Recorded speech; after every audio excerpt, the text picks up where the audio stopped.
Je vais vous inviter à être vulnérable pendant un instant et à écouter non seulement l'histoire, mais aussi l'histoire derrière l'histoire.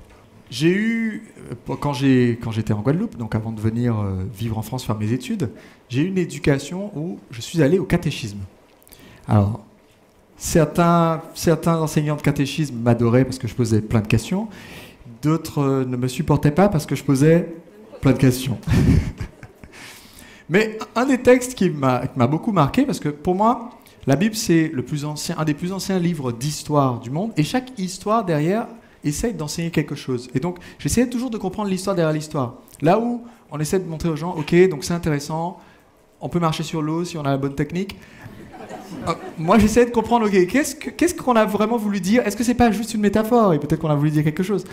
Et un des textes qui m'a beaucoup marqué, c'est un texte que certains connaissent peut-être, qui s'appelle la parabole des talents.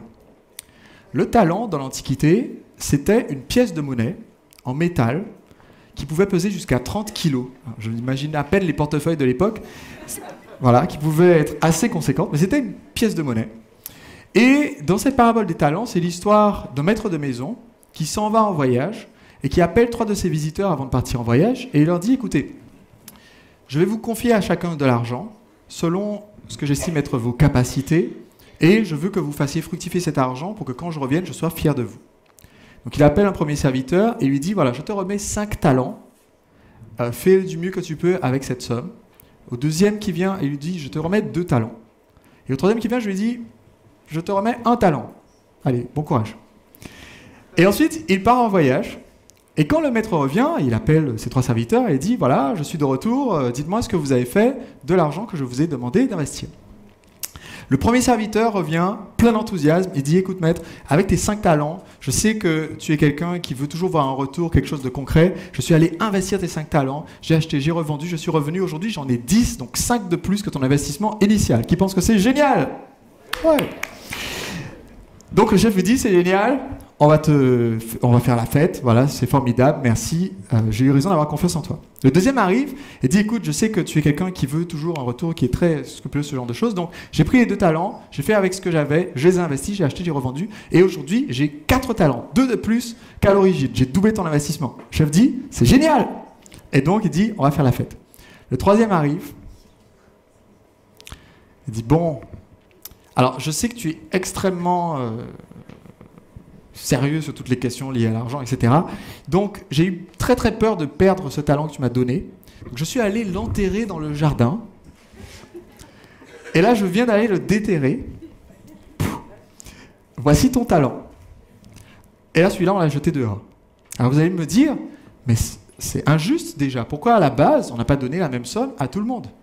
Parce qu'en fait, on a donné à chacun selon ses capacités, c'est ce que dit l'histoire. C'est-à-dire que le maître avait déjà en tête,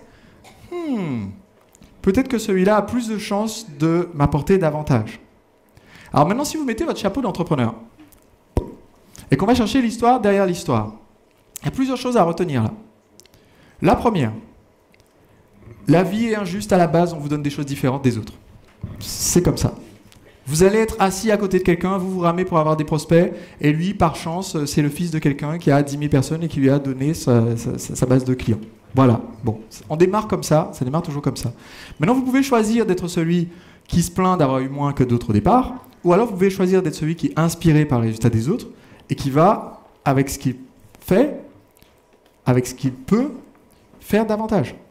Le deuxième serviteur qui a doublé l'investissement, évidemment, si le maître repart une 3e fois, on lui donnerait beaucoup plus, parce qu'il a prouvé sa capacité. Qui me suit jusque-là? Donc ça, c'est une première leçon intéressante à retenir. La deuxième, il y a quelque chose de très intéressant dans la langue française, c'est que nous avons traduit le nom de cette pièce de monnaie par le même mot qui veut dire un don qui permet de se démarquer. Et dans l'histoire, il y a 2 serviteurs qui ont mis à profit leurs talents, qui les ont développés, qui ont fini l'histoire avec davantage de talents. Et il y en a un qui a pris son talent et qui est allé l'enterrer, qui est allé le cacher, parce qu'il avait peur de faire quoi que ce soit avec. Et aujourd'hui, vous avez peut-être, de temps en temps, cette réaction qui est « Ok, ça marche bien pour moi, j'ai déjà ça, pourquoi est-ce que je prendrais le risque d'aller l'investir, d'aller le montrer à d'autres personnes, alors que je peux le mettre au fond du jardin et être un petit peu paresseux et me dire ça suffit. Combien d'entre vous comprennent ce point important de l'histoire derrière l'histoire? Aujourd'hui, peut-être que vous cachez trop vos talents. Je vous parlais à l'instant de marketing qui change la vie des gens. Pour être capable de faire ça, on ne peut pas planquer notre recette, notre sauce secrète et la cacher. Quand Reed va parler quand on va parler, soit pendant sa présentation, soit pendant les sessions de questions-réponses, je lui ferai un petit peu parler de ce qu'ils font en ce moment avec leur Sommeil House. Ils donnent plus de 100 heures de contenu gratuit. Ça, c'est montrer son talent.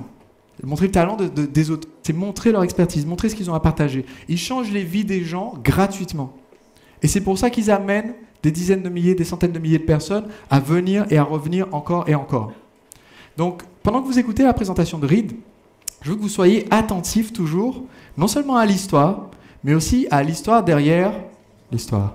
Et que vous mettiez votre chapeau d'entrepreneur en disant « Ok, dans ce parcours, il y a des choses qui sont parallèles avec ce que moi, je voudrais faire. J'ai une passion, j'ai quelque chose que je voudrais communiquer, et je vais prendre cette inspiration, parce que Reed va donner à la fois l'inspiration et aussi l'information, l'éducation, parce que l'une n'est rien sans l'autre. Avoir juste l'info et ne pas être inspiré à passer à l'action, ça sert à quoi? À rien. C'est le dictionnaire qui prend de la poussière sur une étagère. Et avoir l'inspiration, vous motivez quelqu'un, vous le motivez à fond, et vous ne donnez aucune technique, aucune stratégie. Qu'est-ce que vous avez? Un idiot super motivé. Donc, l'inspiration ne suffit pas à elle toute seule, il faut les deux. Et donc, je vous demande de tirer l'inspiration et l'information à la fois.